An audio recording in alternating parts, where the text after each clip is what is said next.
তুমি জমিদার বংশে একটা সন্তান দাও, যাতে জমিদারি আর সবদিক মঙ্গল হয়।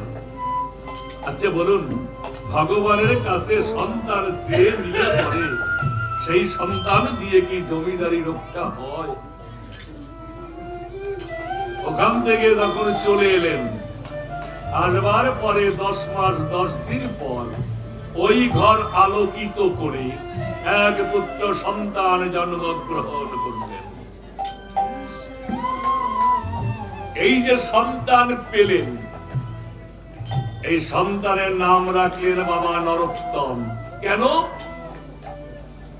সদ্য প্রস্ফুটিত সন্তান, দেখতে হয়েছিল নরেরও উত্তম, তাই তার নাম হলো নরোত্তম। আপনারা স্বীকার করবেন